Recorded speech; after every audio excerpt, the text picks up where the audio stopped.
সুজিত একটা বাড়িতে দরজা ঠকল। কেউ আছেন? আমি শহর থেকে এসেছি, জমিদারের বাড়ি জানতে চাই। কোনো উত্তর নেই, কিন্তু মনে হলো দরজার ওদিকে কেউ নিঃশ্বাস আটকে শুনছে। আরও এগিয়ে সে দেখল সামনে বটগাছের নিচে বসে থাকা এক বৃদ্ধ। কাকা, আমি দিল্লি থেকে এসেছি, এখানে থাকার জায়গা পাবো? বৃদ্ধ ধীরে মাথা তুলল, চোখে অদ্ভুত ভয়, মুখে ভাঁজ। ফিরে যাও, এ জায়গা মানুষের থাকার নয়। আমি ফিরতে পারবো না, আমার ছেলে সুজন এখানে এসেছিল।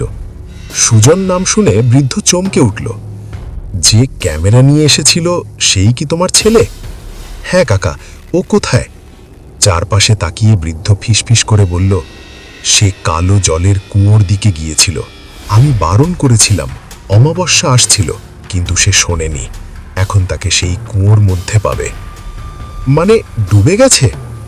না, কুয়ো মানুষকে শুধু ডোবায় না, সে আত্মা, শরীর, স্মৃতি সব শুষে নেয়। সুজিত বিশ্বাস করল না। কাকা, শুধু বলুন কুয়োটা কোন দিকে? আজ রাত নয়, আজ বাতাসে বেগ বেশি, বেগ বাড়লে কালো জল ছড়ায়। আজ আমার বাড়িতে থাকো, যদি সকাল পর্যন্ত বাঁচো তাহলে কাল ওখানে নিয়ে যাব। অন্য উপায় না দেখে সুজিত রাজি হলো। বাড়িতে গিয়ে বৃদ্ধ সুজিতকে বলল, যদি রাতে কেউ এসে তোমাকে ডাকে তাহলে তুমি দরজা ভুল করেও খুলবে না। যদি সে তোমার ছেলেই হয় তাহলেও খুলবে না। ঠিক আছে কাকা, এখন তাহলে শুয়ে পড়ো। রাতে 2টোতে দরজায় ঠকঠক। বাবা, দরজা খুলো, খুব ঠান্ডা। সুজনের কণ্ঠ।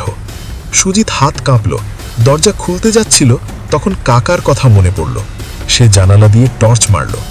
বাইরে সুজন, কিন্তু চোখ নেই, ঠোঁট সেলাই করা একটা পুতুল, আর তার পেছনে লম্বা কালো ছায়া, যার ওর পেট থেকেই কণ্ঠস্বর আসছে। সুজিত বৃদ্ধ কাকাকে ঘুম থেকে উঠিয়ে বলল, কাকা, দরজার বাইরে থেকে আমার ছেলের গলার স্বরে কেউ যেন ডাকছে। ওটা তোমার ছেলে নয়, ওটা ওই কালো কুয়োর আত্মা। বৃদ্ধ লোকটি রান্নাঘর থেকে লাল মরিচ আর লেবু নিয়ে এসে জানালায় ঝুনিয়ে দিল। শব্দ থেমে গেল। এক ভয়ানক হাসি। কাল দেখা হবে সুজিত, আমার কুয়োর কালো জল তৃষ্ণার্ত। পরের দিন কুয়োয় যাওয়ার সময় যখনই গ্রামের সীমান্ত পার হয়ে জঙ্গলে ঢুকল, সুজিত দেখল জঙ্গলটা কেমন রাতের মতো অন্ধকার। সুজিত বৃদ্ধ কাকাকে জিজ্ঞেস করল, কাকা, এখন তো দিনের বেলা, কিন্তু জঙ্গলটা এত অন্ধকার কেন? এটা সবই ওই কালো কুয়োর প্রভাব, এখানে কোনোদিন আলো ফুটে ওঠে না।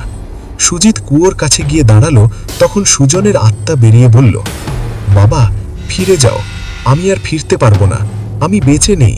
সে আবার জলে মিলিয়ে গেল। সুজিত ভেঙে পড়ল। শেষ পর্যন্ত সে একা ফিরে গেল।